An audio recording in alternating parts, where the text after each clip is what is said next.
Hey everyone and welcome. My name's Simon Linstead. I'm the host and founder of the InfoSec Live community. We were founded in June 2021 and we've grown to 2,000 cyber folks as members and helping people raise their game every day in cybersecurity. This is our 6th episode of the Day in the Life cybersecurity series. And today we have Chimeria Gonzalez with me, who's going to tell us all about how she's broken into this industry. Welcome, Chimeria. Please say hello to everyone. Hello, everyone. Hey, so come on, tell us a bit about yourself before we start digging into where you've been and how you've got where you are today. Okay, I am an Air Force veteran. I've been in so many different industries. I do a lot of them because I was military. I'm married with another military member. So I had to be flexible because we had to move a lot and I'd get bored. And so I've gone from being a tax specialist, a small business accountant. I also did computer information systems. I did hospitality. I worked in real estate. And then I realized I'm just doing this to sustain my family. I want to do something that I'm happy with, and computer technology, I've always enjoyed it. So I decided, well, let me go back to school for something that I actually want to continue and to progress in. So I went to school and I started down the cybersecurity path. And that was the beginning of, I feel like my career, my eyes were open and I was like, okay, this is exactly what I should have done a long time ago. And how long ago was it you started studying? I started my journey in May of 2021, that's where I decided, okay, let me find something. And that's when I found a school that would give me some certifications where I could just almost wade in like the kiddie pool to make sure it was something that I wanted to do. The first day was like, okay, this was exactly what I wanted to do. I knew I could do. I always thought coding was interesting, the languages. So when I started my cyber ops certification, that was like this. It just solidified that path, and so since then, I got the certifications. I believe I was able to receive 6 certifications, and then I decided to start looking for career, and then I found my CSI analyst position where I can't talk more how excited I am for that. That's really quick. Let's go back to this because did you say May 2021 is when you started? Yeah, so I signed up in May 2021 and my school started in June, and then I graduated that program 4 months later. That 4.5 months is how long it took me to get all my certifications, because I love education. So pretty much after I finished the course, I went straight away to get my certification. Probably stressed myself out probably more than I should have, but that's how I am. And after that 4.5 months, I received all the certifications. And so this was about June, July. So around September, October, I started putting applications in. I did not throw a lot of applications out there because I'm a firm believer in really finding that place you want, doing a lot of research. I did research on, I think, 3 major companies, all of which followed that culture that I firmly believed in. I spoke to numerous people at those 3 places, put in applications to just those, and just kept on it. One of the positions was with one of my friends who she's like, this is a great place. And we had that same thought process where the culture, the way the company treats you is paramount. I don't want to work for a company that's like, it's great, the salary's great, but I don't want to play that. So I went after that position, and unfortunately, in the middle of it, I got COVID, but I don't know if it's just the military in me. I was like, I can do the interview, but just know that you'd be dramatic. So I was like, just know I'm probably going to be dying a little bit. And they just kept going on with the interview. And so I was like, if I could do this through COVID, this is a job that I want. And they saw that. So I was able to get that offer in November because it was about a month and a half that I had COVID, and also a month and a half of that interview process. So not only was that unbelievably quick, but you had COVID for 6 weeks of that as well. Yes, that's. Do you know that there's two things that stand out massively between what you've said and what a lot of people say who you speak to who are seeking for jobs, and they both relate to the same thing. One is your history or experience. All obviously contributes to you being who you are today and you approaching it the way you did, because you maybe got a bit more of an understanding of the business world. You've worked out the fact that values are important and who you work with are important, and that for me is something that I've only worked out over the last few years. And the other thing is the fact that you've only sent off so few applications, when all you read on LinkedIn is I've sent off 100 resumes, and I always think, I kind of sit there wondering why. And find who you want to work for first, and then tailor those applications to each one makes a lot more sense. And the argument you get back from people is it takes too long. Yes. Right. How long did it take you to get into cybersecurity?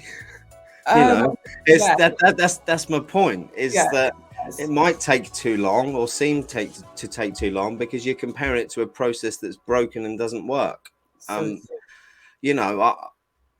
I've never got a job from sending off a resume, but then I think I've only ever applied for 2 jobs in my life. But it seems like a thankless task to me to send out the same letter over and over again and expect to get anything different back. And it goes back to saying, do the same thing, expect the same results. You can't expect anything different. So let's go back to, how do you feel your previous life experiences have helped you get into cybersecurity? Obviously, the exams and training has helped. Or should I say, do you feel your previous life experiences helped? I definitely believe that they did, because, compared to those that are in my circle, my network, I'm probably one of the very few veterans. And so my mentality is a bit different, where let's just go for it. Like, I'm not afraid. I'm not going to, I know that I have a negativity sometimes with how I feel, but I also have I know what I'm worth. I know that I've been through things, being bad or good. And all those are just experiences that are going to help flourish you and push you forward. And so with that being said, I knew that this is what I want, and whatever it takes, even if it did take longer, I would be okay with that. But I felt when I started and I came into the community, everyone was like, you've got a network. I was like, okay, I'm not afraid to talk to anybody. I think that there are people that don't have that social aspect where they feel like they can just walk up to somebody, or they don't feel comfortable doing that. And I feel that is probably one of the hardest blocks for people, because you never know. Like, talk to me. What do you need? I can tell you about this company. I can tell you about this company. The only reason InfoSec Live's grown is because I've spoken to hundreds of people, and people say, it's easy for you. You're a people person. Well, haven't always been. It's like anything, isn't it? You can learn skills, and I desperately wanted to be a pen tester, but I'm not technical enough. So I'm playing to my strengths now.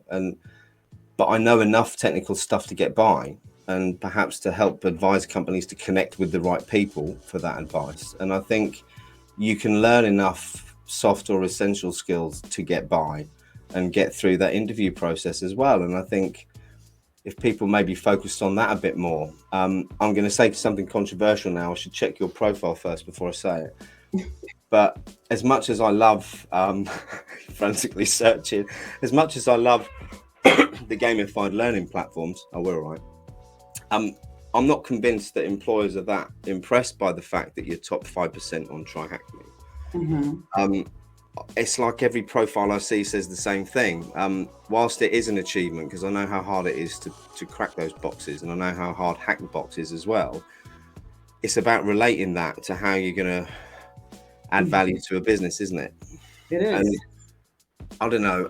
Do you think, with you aligning your values with the companies you applied for, do you think that made a difference in the interviews as well? I believe so, because it was one of the things that when they asked, "Do you have any questions?" One of my questions is what's your culture and how are you going to bring value to me? Because I know what I'm gonna bring to the table, and I Yeah. need that to be the same. And I wasn't afraid to ask for that.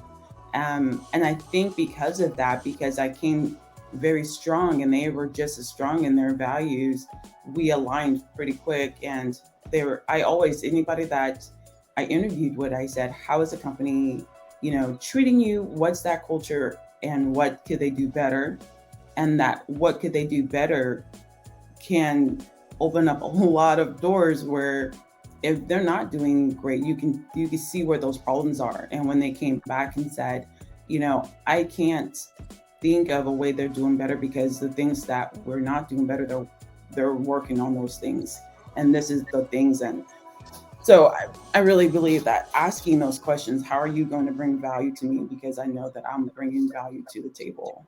It's so important. So getting that right off the bat with those interviews, it was something that I think everyone that I talked to was on my same page.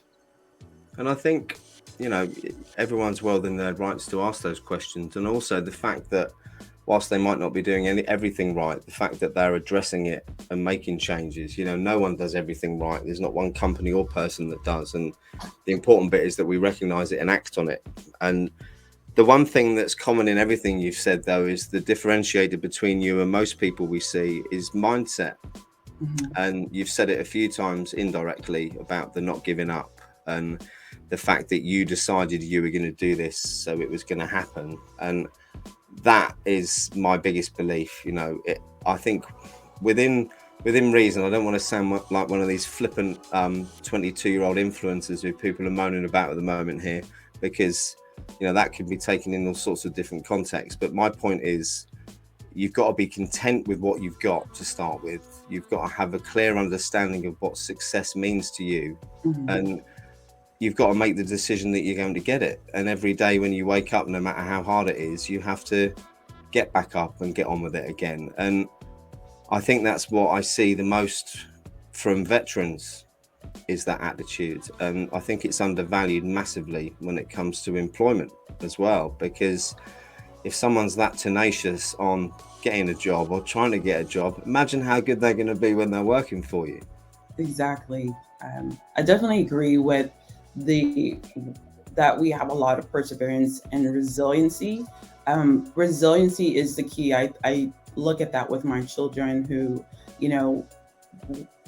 they get affected the most in marriages that are, dual military. Even just with a single military, it's something that I've noticed in myself, not giving up. Hey, so when I have groups that we get together and we're going to present something, you can see where people are like, I don't want to present that. And I'm like, why? Just talk about it. And then I'm always that person that presents it, because it's like I've been through worse. Like just whatever you're going to bring that. And that there is not looking at every situation in a scary way, but if it's going to be scary, then that when you come out of that, there's going to be a positive experience. Even if it's bad, there's going to be a positive experience. Like, okay, now I think sometimes we have to go through those bad experiences and learn that before we realize it. I mean, okay, not everyone, but I did.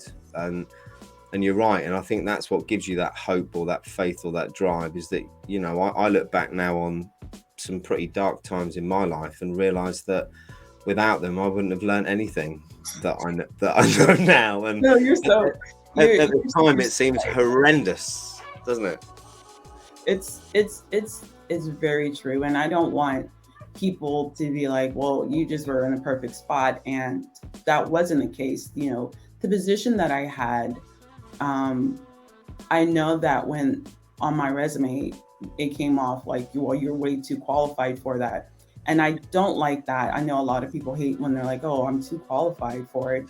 Well, this is what you see and this is what I want to bring, and that's something that I actually had to talk to the manager, the hiring manager was, "I'm looking at your resume and this is what I see."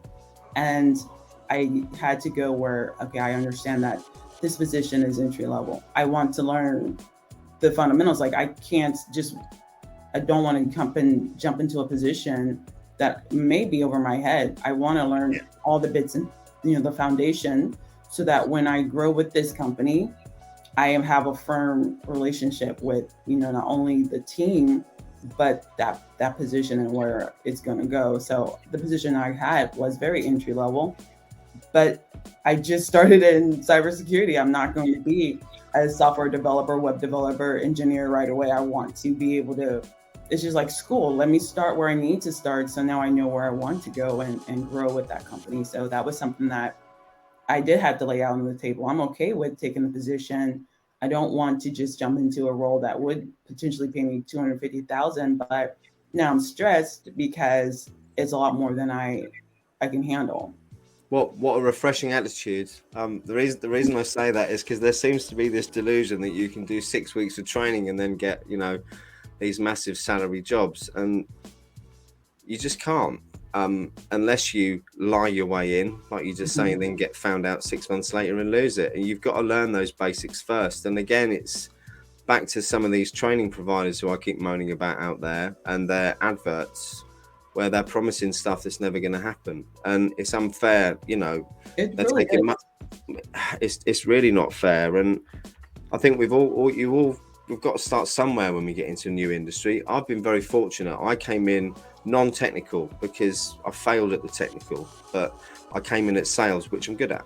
So for me, I know what level I am at sales, but if I'd have come in at penetration testing level, I was fully expecting 25,000, 30,000 a year salary, which I probably haven't earned for 25 years, but Mhm. you accept it because I knew where my knowledge was at. Yes, I And mean it's I with all the knowledge that I've gained from my past experiences, especially with what I'm doing, you come across that where you show how, okay, this is something that's come up. Okay, well, this is what you should look for. That's definitely going to be an attack to the company because I know what that looks like. It's I never thought real estate would come into play with the position that I have, but it does because you have those wire transfers that people so sadly get into, and they get scammed out of lots of money. yeah, And because I know what that looks like, I can say that's a scam for sure because I know what the law looks like in that state or what the paperwork looks like, and it, it's just amazing where you have to use what those experiences, the skills that you have to move forward and show that value so that they can put you where it is that you want to go. Because without knowing what, you can come and say I have all these knowledge, but not show that or replicate that. You're it's knowing how to apply the knowledge, isn't it? Yes, yes. And when I did my OSCP, I clearly had learnt a lot, but didn't really know what it meant. And I don't know. It's again this whole myth of whilst you've got an entry level role, you're certainly not at entry level standard, are you? Look at what you've had to learn to get to that point. And I would argue that that isn't an entry level role in itself, because without all that previous experience, you never would have got it. So that I think there's a lot of honesty lacking in the industry when people speak to people as well about what they can expect to get in. And I think you're the same as myself in that you've got that genuine interest in tech and you've always found it interesting. We were talking about AI earlier. The whole subject fascinates and horrifies me. I think it does you as well. And that's why I decided at 45, to pivot and come into this, because I found it fascinating. But there are people who are coming in because of the money, and I don't think that they will see much success. I mean, I won't dwell on that because I covered that off the other day. But let's talk about a day in the life for you then, at your job at the moment. So what your job role is? So my job role is a CSI analyst at a company called Abnormal Security. And like before when we were speaking, we use a behavioral AI to help find and detect anomalies using the good behaviors that we get, where it can help us when we blog, email attacks, ransomware, malware, impersonation, executive takeovers, internal account takeovers. It's insane. I always enjoyed social engineering, and it was something that fascinated me as well as AI. And now I see that the phishing attacks, account takeovers, but it's something that interests me. So that's what I do. I get to work, I open up my list or my queue of the emails, and I differentiate into what type of attack it is, looking at the type of vectors that they're using. Is there a link in there? Is it safe? Is it just someone mad and it's not? One of the biggest ones is because I enjoy writing and grammar. Sometimes I'm like, oh, that's an attack because they spelled the word wrong, but it's not. Again, if you didn't know that, you wouldn't have spotted it. So is that part of the machine learning process that you're involved with there? Yeah. Yes. So we help the machine learn through the human behavior what to what to do as what we do. And so we help teach the AI what looks like an attack, what wording, what patterns there are. So sometimes it's just, spam, but there are some interesting ones. I know that, it's really nice that our company is so transparent and they share, hey, this is an attack that went through and we saved the company $100,000. That's what I truly like about the company, because the CEO is right there giving kudos to anyone that does something tremendous. I mean, sometimes it's just, hey, I think this is something that you need to know. And to other people, it's something small, but when you have your entire company coming together and saying, hey, John said this, or John found out about this, and we can use that to go forward and protect our clients, these corporations and enterprises. It's really nice, just the whole transparency of it. So that's where where my day is going through these emails, going through the email security, and ensuring that these clients are being protected, because there's always going to be someone out there to rip somebody off, to create a scam, to get that quick dollar. Is one of the things that I talk about on my team. I'm like, it's so crazy because people do definitely fall for stuff like that, and it's aggravating because you never know who's behind that email, Yeah. So has it opened your eyes to machine learning a bit? I mean, I never really understood what it meant, I suppose, in too much detail. And you've opened my eyes by telling me what you do for your job today. Yes. Yeah, I never thought that I'd be messing around with AI the way I am, but it's so incredibly interesting, the way that people use and corporations use AI. You use it daily if you're talking to Google, if you're talking to Siri, if you're talking to Alexa.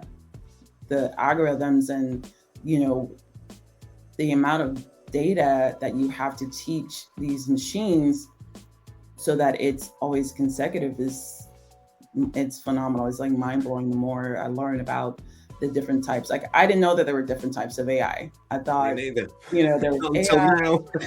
And yeah, I'm gonna go to sleep one day and Google's going to grow legs and choke me. So it's this is what I thought. Like in the movies, AI is bots that are human, like almost human-like. Yeah. And have emotion. Sunny from iRobot is what. Yes, and from the trainings that I've had, we're not necessarily there yet as far as AI having empathy. So that in itself helped me feel a lot better. Like, okay. So we are going to have a job after all. Is that... like I don't have to worry about the bots coming just yet. we've got a couple of decades left. Yes. I'm conscious of time. We've been chatting for such a long time and it's absolutely flown by. But we haven't talked about the fact that you give back as well and you help a bit with the community. Can we talk about that? Yeah, definitely. So because of the journey that I've had, I definitely give it back because it was my network, it was my community that, helped push me and accelerate that. And so I give back to a organization, it's a nonprofit organization called Boots to Books, and we help veterans, militaries that are the military. Why can't I speak today? I haven't been able to speak all day either. I couldn't say I'd said your name wrong twice at the start, and we've had to redo it, so I'm not going to make any comment. So we help veterans, we help service members that are transitioning, military spouses, even family, so our children. We help with resources and services. So if they're looking to start a school, we can help with higher education services, getting professional certifications. So there are individuals that are looking to get like Six Sigma, Security Plus. We can help with that as well, as far and even with employment. So we have job fairs, we have resume building, we help with mentorships, we help connect a lot of our military with internships. There's so many different. You do so much. We do a lot, and I love it because I feel like there are a lot of opportunities out there given to us, but because there's quite a bit, you don't know what all you have. And so this is the spot where a central location where you can come to us and say, hey, this is what I want. Okay, these are the things that we have. But, also being a vet myself, I know, hey, also try this program because now you can use this and this as well. So since I've started volunteering there, I know that I talked to Peter and there's been a 519% pledge donations. Like that in itself with growth, it's amazing. It's Peter and Aubrey who set it up. Yes. Peter's the same age as my oldest son, and he's absolutely blown me away the last few months in his tenacity to grow that. I haven't spoken to Aubrey, so I can't blow as much smoke towards you, Aubrey, but I know how much work you've done as well. But Peter, you've blown me away with your work ethic and what you've achieved, and the community they've built up, with all of you together and the work you're putting in is phenomenal. And we've even created a channel within InfoSec for Boots to Books to link the kind of communities together. Yes. And I'll put a link in the comments for any veterans who are interested in finding out more, because it is a phenomenal organisation. And Chimeria, we're out of time. I've got my Meet the Members event for the community if anyone fancies it. Not that this is live, so we're now going to be 24 hours behind if you're watching this, but it's been absolutely amazing talking to you. I'm so glad to hear, well, firstly, that you landed the job so quickly, and secondly, that the employer is the right one for you and you enjoy it so much, which is so important. Any wise words before we go for those job seekers out there? Look into your community, look into your network, because there are people out there that want to help. So don't feel like you're going to be a bother to them.